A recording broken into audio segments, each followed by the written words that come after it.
He smiled as if they shared a secret, while she stood still, a stranger in his gaze. And the dog possessed a knowledge that eluded us all. At precisely 3:25 p.m., the final bell echoed through the halls of Meadow Creek Elementary. The sound of laughter mingled with the rhythmic clatter of sneakers in the pickup zone. Parents rested their hands on steering wheels, while minivans sat idling by the curb. The crossing guards engaged in conversation about the weather. The excitement of Friday was palpable. Sarah Carter, a 7-year-old with pigtails and sparkly pink sneakers, sat quietly on the school steps, her small backpack resting at her feet. She always anticipated her mom, Emma, who typically arrived about 5 minutes late due to the traffic on I-25. But Sarah didn't mind. She enjoyed tallying the red vehicles. That afternoon, however, a shift occurred. A man, dressed in a charcoal peacoat, his hair touched with gray and framed by wire-rimmed glasses, approached the curb with a sense of calm and composure. He took his time, unlike many of the other parents. His gaze wandered until it settled on Sarah. He smiled warmly and waved. "Sarah," he called softly. "Darling, come here." Sarah remained motionless. Her gaze sharpened.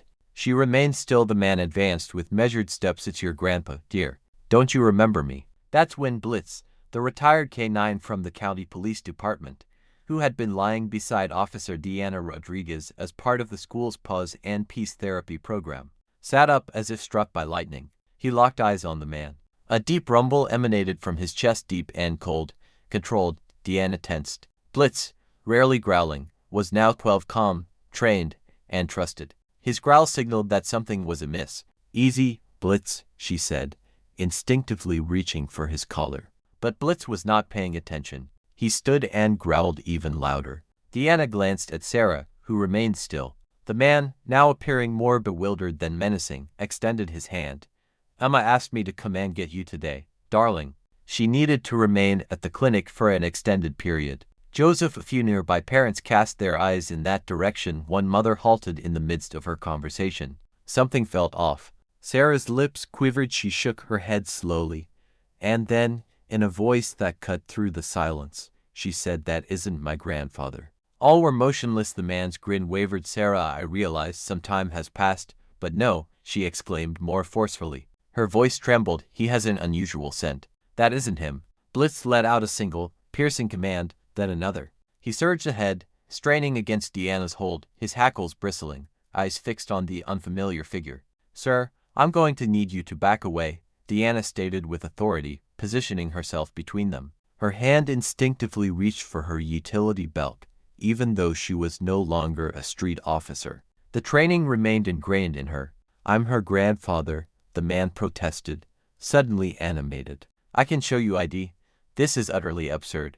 The dog seemed perplexed. "She said she doesn't know you," Deanna stated bluntly. "And Blitz remains clear-headed." Sarah began to weep. Another teacher approached, offering solace by wrapping an arm around her shoulders. "We've never encountered that man before," the teacher murmured to Deanna. More staff members were now assembling. One of them quietly started to dial 911. Deanna held Blitz firmly, yet the dog remained taut, trembling with suppressed instinct. His growl persisted. He felt an urge to leap forward. The man delved into his coat. Blitz's bark resonated powerfully, bouncing off the school building. "Take it easy," Deanna commanded. "Keep your hands where I can see them." The man stood still for a moment, then gradually retrieved a driver's license along with what appeared to be an official court document. "My name is Joseph L. Carter." Her surname is Carter. I assure you, as her grandfather, that Deanna did not take the papers. She awaited the arrival of the responding officers. Time dragged on as Sarah continued to weep. "He lacks that familiar scent of cinnamon," she murmured. "Grandpa has a delightful aroma reminiscent of cinnamon and soap. This individual carries the scent of aged timber and iron." As the squad car arrived 5 minutes later, Officer Daniels emerged, surveyed the scene, and sprang into action. The man was separated, and the documents were taken. Blitz, now more composed yet still seething, sat next to Deanna. Unwavering, Daniel examined the ID and relayed it to dispatch. Then, an unexpected event unfolded that altered the atmosphere entirely. Blitz let out another growl, but it wasn't directed at the man, it was aimed at his briefcase. Deanna knelt beside the bag. "May I have your consent to inspect your belongings, sir?" "Are you serious?" The man snapped. "Consent or warrant, you choose." He nodded with a huff. "Fine, but you're wasting time. I'm just here to help my granddaughter. From the briefcase, Deanna retrieved a bottle of prescription-grade sedatives, a bundle of zip ties, a pink baseball cap for a child, adorned with the name Lily in delicate embroidery. Sarah didn't possess a hat like that. Yet another little girl in Denver did, and she vanished. 6 weeks ago, Daniel's voice fell to a whisper. Change direction, arms secured at your sides. Are you really serious right now? The man shouted. Blitz responded with another bark. Final, amplified as the cuffs clicked shut. Sarah clung to her teacher's leg, her sobs now softened. That evening, Blitz enjoyed a steak dinner courtesy of the principal and received a new honorary badge from the sheriff's office. Sarah settled next to him on the bench outside the school, her fingers delicately gliding through the plush fur behind his ears. You knew, she whispered. Even when Blitz didn't respond, it didn't matter. He simply rested his head on her lap and closed his eyes, as if he had finally found the peace he had been seeking.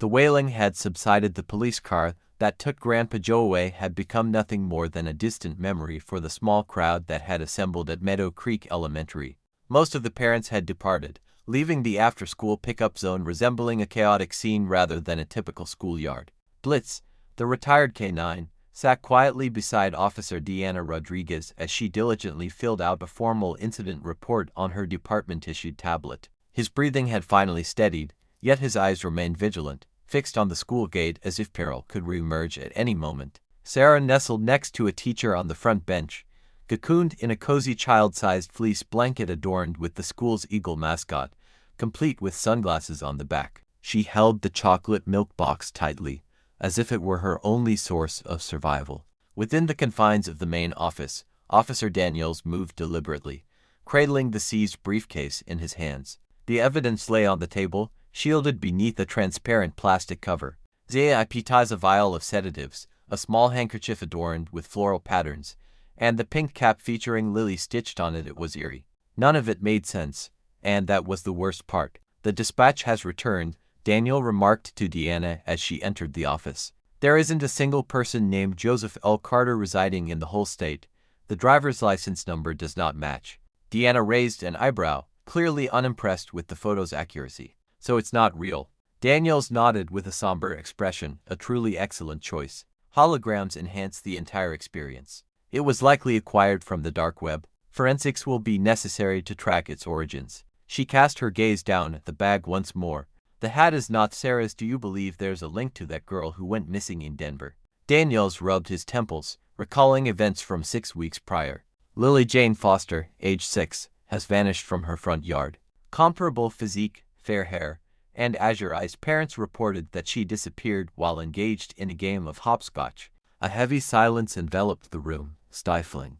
Blitz released a soft sigh, his form curled yet his gaze remained vigilant. Outside, Sarah leaned closer to her teacher and softly asked, "Is it okay if I pet Blitz again?" The instructor acknowledged with a nod, and Deanna gestured for them to come closer. As Sarah approached, Blitz sat up softly. His demeanor had shifted, now embodying a blend of protectiveness and gentleness. He allowed her to encircle his neck with her small arms. She leaned her head against him, and for the first time that afternoon, a small smile graced her lips. Deanna knelt beside her, speaking softly. "Sarah, my dear, are you aware of your mother's whereabouts today?" "We attempted to contact her, but were unable to get through." Sarah lifted her gaze. "She's at the clinic. Does she typically call if someone else is coming to get you?" Sarah nodded with conviction. "She consistently messages my teacher as well." Each time, the teacher interjected, "That's right. Emma always gives a heads up when someone else is arriving." Deanna and Daniel shared a fleeting look, then Daniel's radio crackled with Unit 30 for calling command. The individual declined to provide any statements and asked for legal representation. "We're currently processing fingerprints. 20 minutes have passed, and the Carter County Police Department is back at the station." Detective Claire Monroe stepped into interview room. She had been taken away from her lunch break for this task. The instant her gaze landed on the suspect's face, her instincts kicked in. He appeared unremarkable, soft-spoken, in his mid-60s, the type of man you might encounter at a grocery store, inquiring about the location of the bread aisle. Yet, that was precisely what rendered him perilous. "The forensics report has arrived. Match discovered for real name through fingerprints. Thomas Edward Langston, 5 known aliases, with a criminal record sealed for years. However, The revealed section recounted a narrative of an attempted child abduction in Illinois in 1998. Charges dismissed due to insufficient evidence in 2011. He was associated with a case involving a missing child in Oregon. Unveiled for the first time returning to Meadow Creek at last, Sarah's mother, Emma, made her entrance. Hair disheveled, phone gripped tightly in one hand, anxiety etched across her features. She dashed to the bench where Sarah was seated, clutching Blitz's leash. "Oh my God, Sarah," she exclaimed, sinking to her knees and enveloping her daughter in a tight embrace as if they hadn't seen each other in ages. Sarah whimpered. He claimed he was Grandpa, but he wasn't. Emma looked up at Deanna, a mix of confusion and fury on her face. "Who was that man?" Deanna offered her the most thoughtful response she could muster. "We're still in the process of fully identifying him. Your daughter is secure, all thanks to Blitz." Emma gazed intently at the dog. A fleeting moment slipped by. She knelt down and embraced Blitz, tears welling in her eyes. "Thank you," she whispered. Later that night, the evening report at 10 p.m. began with the recognizable introduction. "This is Channel 9 local news at 10. Then the headline appeared. Retired K-9 prevents alleged kidnapping outside Meadow Creek Elementary. Suspect linked to multiple disappearances. Footage captured Blitz receiving a chew bone the size of a baseball bat, all while surrounded by flashing cameras and grinning officers." Then they shifted to Emma gripping Sarah's hand firmly. "I believed we were simply enjoying an ordinary Friday," she remarked on camera. "If that dog hadn't been there, if Sarah hadn't spoken up, I really don't want to think about it."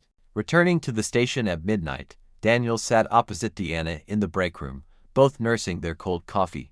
"Do you believe this individual was aiming for Sarah?" he inquired. Deanna nodded thoughtfully. "However, I suspect she wasn't the sole target."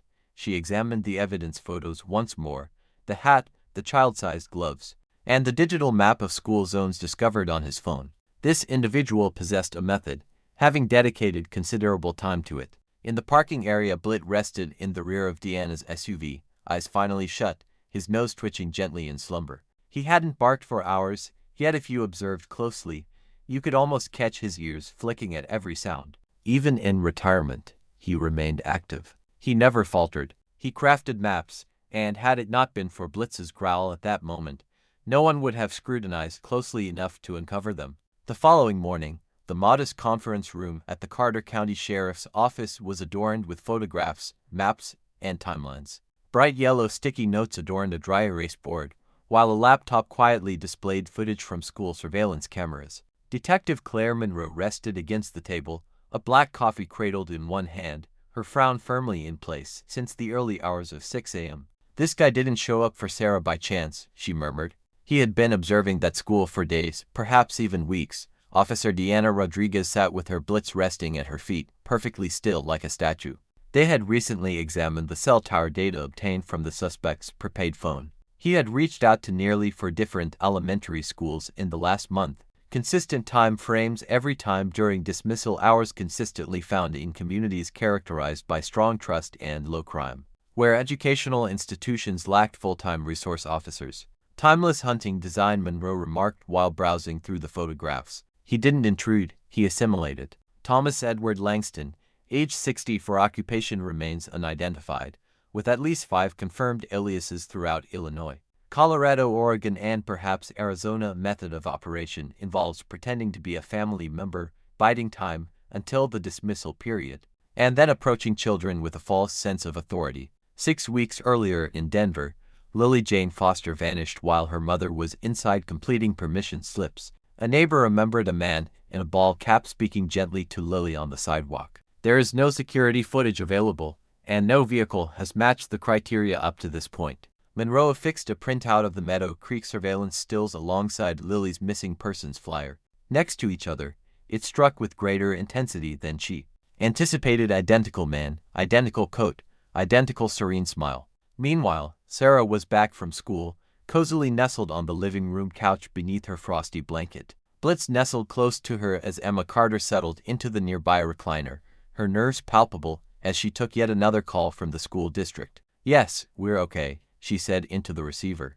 "Yes, I'll be filing a formal statement." "No, she's not coming back to school this week." "Yes, we're considering transferring." Her voice faltered on that final word. She gazed at her daughter. Sarah gently traced circles in Blitz's fur. Sarah whispered, her gaze fixed elsewhere.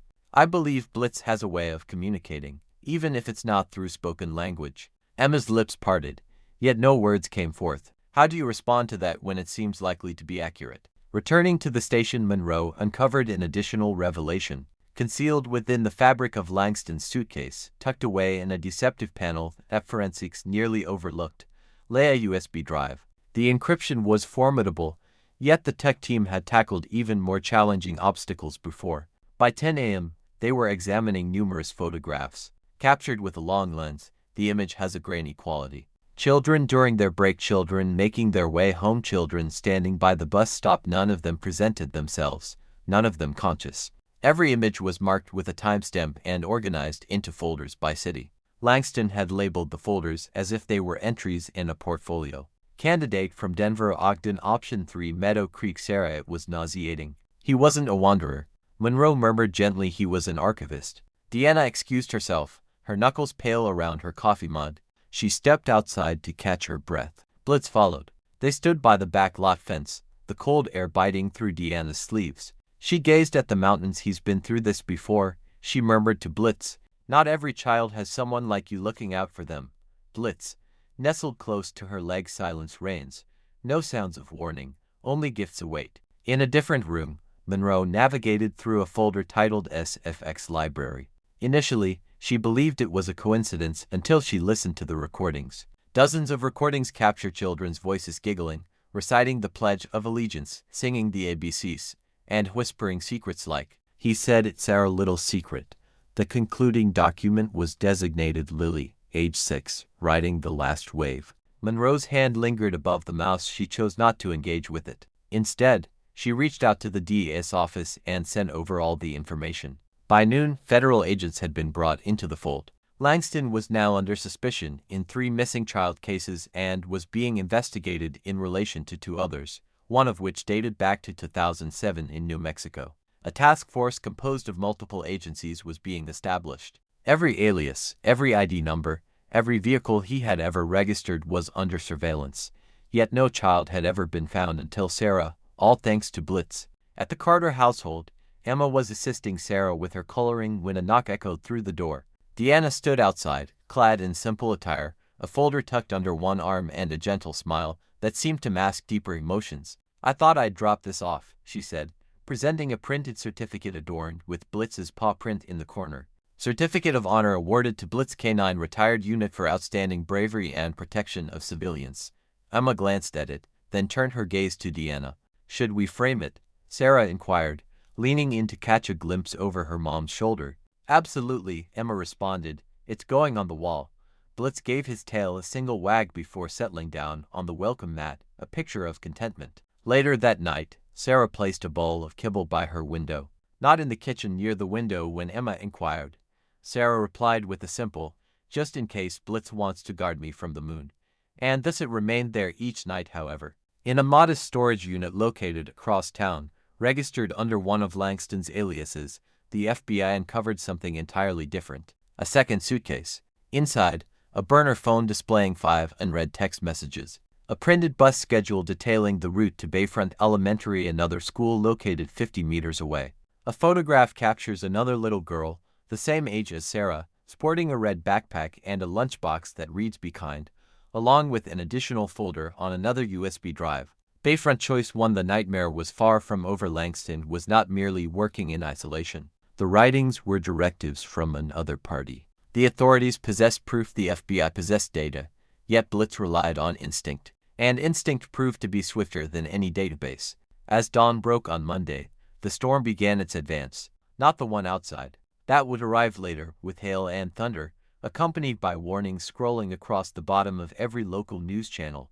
This tempest began with a photograph, a grainy surveillance snapshot extracted from the second suitcase found in Thomas Langston's storage unit. It depicted a young girl with fiery red hair, clutching a red ladybug lunchbox and sporting a vivid purple backpack, her name elegantly inscribed in cursive across the front. Maya below the image was a handwritten caption. Option 1 for Bayfront. Bayfront Elementary was a coastal school located an hour south of Carter County, smaller in size and equipped with fewer cameras. No dedicated full-time SRO. It rested in a serene neighborhood adorned with white picket fences and pastel-colored homes, a setting where misfortune seemed a distant memory. Until the moment it nearly unfolded. The FBI promptly notified Bayfront Police and the school district. By noon, Maya's parents were summoned. They were rattled, disoriented, and filled with dread. "We don't know this man," her father said, his knuckles white as he clutched the photo of Langston. Maya claimed that no unusual individuals had ever approached her. However, when the agents presented her with a photo of her own backpack, her expression turned ashen. "That's mine, but that's not where I left it." In Carter County, Officer Deanna Rodriguez found herself in the back of her SUV, observing the rain as it danced against the windshield. Blitz sat beside her, silent yet alert, never truly succumbing to sleep these days. Not since Sarah. Deanna gently massaged his ears. "They discovered another one, my friend. Maya, with her vibrant red hair, is just 6 years old." He was observing her as well. Blitz directed his gaze, fixated on her eyes. Silence speaks volumes. That night, Deanna got a call from FBI Special Agent Helen Shaw, who was now leading the Langston task force. "This may not sit well with you." Shaw indicated that there are indications he may not have been acting independently. Deanna tensed. "Proceed." "We retrieved messages from a disposable phone located in the second suitcase. 5 notes. Everything is current and completely untraceable." "What did they say?" Shaw read them aloud. "Choice 1 has been confirmed. Rucksack aligns next Thursday. Presents a chance for advancement. Minimal risk. Identical approach. No deviation. Avoid interacting with Carter Girl once more. Excessively loud. Gaze upon Bayfront. Adhere to the list." Deanna allowed the stillness to linger in the atmosphere. Excessively loud. That is what they referred to Sarah, a young girl who let out a piercing scream, a young girl who trusted her instincts, a young girl safeguarded by a dog steadfast in its training. "Please provide me with the details regarding Bayfront." Deanna mentioned that we will be heading down there on Wednesday. Bayfront Elementary School. The air was thick with mist. The ocean fog drifted in from the coast, wrapping around the swing sets like specters in preparation. Deanna pulled up in front of the school, with Blitz settled in the back. Though she wasn't officially on duty, Agent Shaw had worked some magic behind the scenes. The school board embraced any assistance available, particularly from the dog that had captured everyone's attention on the news. Blitz moved around the schoolyard with a calm determination. His nose quivered, while his ears spun like radar dishes. Silence. Then close to the playground's chain-link fence he came to a halt. Soft rumble, not the same as before, not loud, but consistently powerful. "Blitz." Deanna knelt next to him. He inhaled deeply at a particular area in the soil just under the fringe of a bush as Deanna parted the branches. A sweet wrapper banana. Laffy Taffy. Blitz let out another low growl a short distance away, concealed behind the fence post. She discovered it, a tiny sock adorned with a pink unicorn print, perfect for a child. The label indicated ownership by Maya. Deanna notified Shaw and the local police department. The item was secured as evidence, and the footage from the cameras was examined. Bayfront featured a solitary outdoor security camera directed towards the rear parking area. The video captured a white van lingering there last week, its engine running for 14 minutes. The plates had been taken. The individual behind the wheel donned a hoodie and remained inside the car at all times. Shaw's voice cut through the air when she called later. "It's the same moment. No fingerprints, no face, yet the timeline aligns perfectly. This individual has a companion, and their whereabouts remain a mystery." Deanna cast a quick look at Blitz, who had been restlessly pacing ever since they departed from the school. He was tense. So was she. That night, Deanna found herself unable to sleep. Her mind was consumed with thoughts of Sarah, of Maya, of the photos stored on the USB drive, the lunchbox, the zip ties, the sedatives, and the word noisy at the stroke of midnight. She filled a cup with coffee and gazed intently at the map of schools, meticulously gathered from Langston's files. A pattern emerged. It was deliberate. Each school featured a perimeter fence standing under 5 feet tall. Additionally, every school was located within 1 block of a wooded area or alley access.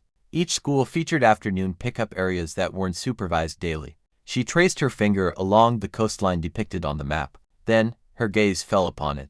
Harborview Lutheran School, located just 8 miles from Bayfront, offers a private environment without public cameras. The same van had been spotted there 2 weeks prior. Someone remarked that it seemed unusual. Deanna sensed a shiver creep along her spine. She snatched her jacket and Blitz's leash. Thursday at 3:15 p.m. Harborview was sending students home beneath overcast skies. A procession of SUVs inched along the carpool lane. Instructors utilized walkie-talkies to announce names. Raindrops danced upon the pavement. Blitz positioned himself beside Deanna, just across the street, concealed behind a line of parked vehicles. His gaze was not fixed on the gate. He gazed intently down the alley, then he tensed. A figure clad in a yellow poncho stood beside a green dumpster. He stood there, not smoking, not on the phone, simply observing the children. Blitz let out a low growl before delivering a single, resounding bark. The man glanced over, spotted them, and took off running. Deanna moved with the grace of someone accustomed to a disciplined routine. She unclipped Blitz, who dashed forward as if time had stood still for him. The leash struck the ground with a sharp, startling sound. They pursued him down the alley, weaving past trash cans and splashing through puddles. He reached a point of no return. Blitz maintained its pace. He confronted the man. Low textbook takedown, fierce yet composed. When Deanna finally arrived, the man's poncho was torn, and Blitz had his jaw firmly gripping the suspect's wrist. Careful not to break the skin, the man shouted, "I didn't touch her. I didn't do anything." Yet, in his pocket, Deanna discovered a list. 3 institutions, 3 titles, 3 available time slots. One of them mentioned Maya. Thursday at 3:20 p.m. Some men deceive even when exposed. Yet dogs, they recognize the truth the instant it enters a space. A figure clad in a yellow poncho occupied the chair in interrogation room B at the Bayfront Police Department. His hands were restrained, his eyes flickered anxiously as sweat drenched his t-shirt, despite the air conditioning working at maximum capacity. The ID discovered in his wallet revealed his name as Calvin Royce Miller, aged 52, a drifter with his last known address in Bakersfield, California. No active warrants, however. He has a history of petty theft, trespassing, and possession of controlled substances. Nothing that raised alarms about a child predator until now. Deanna Rodriguez stood behind the two-way glass alongside the special agent. Helen Shaw observed Calvin squirm in his seat as if the metal chair were ablaze. "Is he speaking?" Deanna inquired. Shaw shook her head in disbelief. "Not yet, but he's starting to show some signs of breaking down." He was taken by surprise by the dog. Deanna's gaze drifted to the corridor where Blitz rested silently next to a water bowl, his nose twitching intermittently. He had maintained a sense of tranquility since the takedown, yet remained vigilant. Consistently vigilant within the confines of the chamber. Detective Monroe deftly pushed a folder across the table. "We are aware of your identity, Calvin. We are aware of your activities near that school." Calvin scoffed. "Hanging around isn't against the law. You weren't just lingering. You were keeping track of the dismissal time. You were observing Maya Sanderson while collaborating with Thomas Langston. Do you recognize him?" Just hearing the name caused a flicker in Calvin's expression, his jaw tightening. He muttered that he had never heard of him. Monroe carefully opened the folder, methodically arranging the photos one by one. A visual representation of Bayfront Elementary featuring a timeline marked with circular dates, an image of Maya's backpack, and the sock discovered near the fence. "Amusing situation." Calvin Monroe spoke in a gentle tone. "Langston had your contact listed as Rook. It seems you're just a piece in his game, huh?" Calvin's fingers moved restlessly. He assured us it would be tidy, his words barely a whisper. "No shouting, no chaos, just a quick in and out." Monroe maintained a calm expression, but beyond the glass, Shaw and Deanna both responded. "He just provided us with the connection." Shaw whispered, "Langston's the architect, but this guy's the muscle." Half an hour later, silence enveloped the room once more. Then Calvin broke. "They came up with the list online," he said. "Encrypted forums, hidden invite links." Langston was well versed in the technical aspects. "I scouted, took photos, and watched. Designs he mentioned. They were only interested in children who wouldn't cause any trouble. Silent souls, solitary beings." Deanna felt a churn in her stomach. "How many children?" Monroe inquired, his voice unwavering. Calvin gazed upward for succeeded. "Two did not." Meadow Creek turned out to be a disappointment as the child screamed. "The dog ruined everything." Shaw muttered a curse under her breath. "Maya?" Monroe inquired. "She wasn't claimed yet. We hadn't made a decision. She was next on the list for evaluation. We were observing to determine if she was nervous. She wasn't on the evaluation list." Calvin gave a nod. "Children received evaluations, traits, looks, and danger factor." They implemented a method, a scorecard, and an extensive mailing list. Deanna tightened her fists. Later that afternoon, the FBI's mobile command post saw Shaw gathering a team of agents, cyber analysts, and local detectives around a war room-style whiteboard. "The files on Langston's USB were more than mere personal obsessions," she remarked. "They were gathered for sharing, including names, photos, notes, and a link to a darknet forum known as Pavilion. A youthful analyst took a step forward. It's secured with a password, but we managed to bypass it. He entered a few commands and opened a browser window. A familiar interface appeared on the screen, resembling a straightforward chat room. Dark backdrop with azure lettering, pseudonymous identities. However, the tabs were quite unsettling. Logs for collecting candidate submissions, eliminate schedules, conduct evaluations. Maya's name appeared on the list, thus were Sarah's and 8 others. Deanna gazed at the screen, feeling a sense of numbness wash over her. Several of the children mentioned had previously been reported as missing. Some hadn't yet. That evening, Deanna returned to the Carter home. Emma opened the door with cautious relief. "Any updates?" she asked. Deanna nodded. A second man was apprehended. He observed Maya, a girl from a different school. "We believe he was operating under Langston's influence. We have also located the listing of your daughter's name." Emma paused. She found herself on a list, marked as their prime target for the day. They retreated when Blitz stepped in. His presence was more than just intimidating. He dismantled their system. Sarah emerged from the hallway, sporting a Captain Marvel t-shirt and clutching a drawing. It was a crayon sketch of Blitz in a superhero cape, standing proudly in front of a school building. "I drew it for him," she said, her voice barely above a whisper. Deanna knelt down, a smile spreading across her face. "He'll adore it." Blitz trotted in from the yard and examined the picture as if it held immense value. He softly brushed Sarah's shoulder with his nose. That evening at the Bayfront County Jail, Calvin Royce Miller was put on suicide watch following the announcement that federal charges were being filed against him. Conspiracy involving the trafficking of children across state lines, aimed at abduction and providing assistance to a recognized fugitive. His smile had faded away. In the meantime, Blitz received recognition during a ceremony at the Bayfront Civic Center. Children and their parents came together to meet the dog who never stepped down from his duties. Journalists sought comments. The mayor presented him with a colossal bone, yet Blitz appeared indifferent to the presence of the cameras. He finally let go of his tension when Sarah embraced him once more. The audience erupted in applause. He merely wagged his tail once and settled down beside her, as if to convey, "This is all I ever desired to safeguard."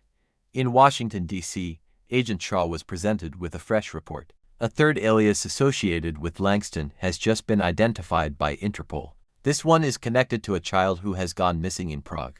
The list extended beyond just national boundaries. It was worldwide, and the network was not completely disabled. Not at this moment. At times, a single voice can be powerful enough to halt an insidious force. At times, it only requires a single dog, yet frequently, the voices of those who have already fallen silent go unheard. 2 weeks following Calvin Royce Miller's arrest, the FBI task force revealed more than 50 pages of logs, image files, metadata, and transaction records associated with Langston's encrypted USBs. Each name, each folder, each rating, they were documenting a quiet conflict, unnoticed by many, was unfolding. One particular case kept Agent Helen Shaw awake at night. It was catalogued under the alias Pavilion User 76. Within the folder lay a singular name, accompanied by a solitary photo. Annika, 8 years old, located in the Czech Republic. Status obtained in Prague 2021. No report of a missing person was filed under that name. No guardians documented, no birth certificate located in the standard databases. It was as if she were invisible until they perused a Czech orphanage registry and uncovered an incident hidden within archived documents. A subtle vanishing labeled as a runaway. No follow-up, no media coverage, just a single entry in a spreadsheet. Shaw gazed intently at Annika's photograph. Large eyes, curly hair, and a weary expression that seems to mature for a child. She shut the laptop and faced her team. The tale continues in Carter County. Blitz lounged beneath a sprawling oak tree in Deanna's backyard, softly gnawing on a knotted rope toy. The yard lay still, broken only by the whisper of the wind and the faint hum of a neighbor's lawn mower in the distance. Sarah and her mom had come by earlier to deliver a framed version of the drawing featuring Blitz in a superhero cape, accompanied by the words, "He hears what we can't." Deanna had placed it prominently above the fireplace. Her phone vibrated. It was Shaw. A girl emerged from the shadows, claiming she had slipped through time long ago. Various nations, however, Langston's online presence extends back that far, causing Deanna's heart to sink. "Do you believe she might still be out there?" "I'm not sure," Shaw acknowledged, "but I understand we can't cease our search now. Blitz has granted us some time. We must utilize it." During that week, federal law enforcement conducted arrests in Portland. Individuals in Miami and Atlanta connected through a shared network on darknet forums. Every raid revealed additional names, more images, and numerous cold cases that had previously been deemed too old to resolve. Blitz, without ever entering an interrogation room, initiated an investigation that spanned 3 continents. It all began with a low, menacing growl. At the Carter home, Sarah made her way back to school after weeks away. She entered her 2nd grade classroom, hand in hand with her mom, clutching a small stuffed version of Blitz, a creation from the police department's fundraiser. Her peers erupted in applause as she entered the room. Her teacher embraced her, and Sarah, in her typical reserved manner, approached the front of the class and spoke gently. If anyone ever makes you feel uncomfortable or frightened, even if they smile and claim to know you, you have the right to say no. You can scream, you can run, you can inform an adult. That's not being bad. That's quite clever. The atmosphere was still then every hand was raised, and Sarah beamed. In the ensuing months, Blitz evolved into a figure of local lore. News crews traveled from as far as Chicago to interview DNA and capture footage of the now famous K9, who has made appearances in children's books. Police departments nationwide have called for K9 units to be deployed in schools more frequently. Yet, Blitz remained unchanged. He had no interest in interviews or oversized bones. His focus was solely on individuals like Sarah, Maya, and Anaka, wherever she may be. 6 months later, a ceremony took place at the Capitol building in Washington, D.C., to honor the Carter County Task Force, local law enforcement, and Blitz. As Deanna approached the microphone, she chose not to discuss medals, arrest statistics, or jurisdictional triumphs. She spoke about trust. We place our faith in uniforms, ID cards, handshakes, and smiles. Yet, trust must be earned. Often, it's a child or a dog that senses when something is amiss, while others remain too courteous to inquire. She glanced down at Blitz, who sat beside her in his gleaming K9 vest. He acted without seeking approval. He was unconcerned about making mistakes. He tuned into the unheard and took action. That was what saved Sarah. This is what initiated the inquiry, and that's why he transcends the role of a retired K9.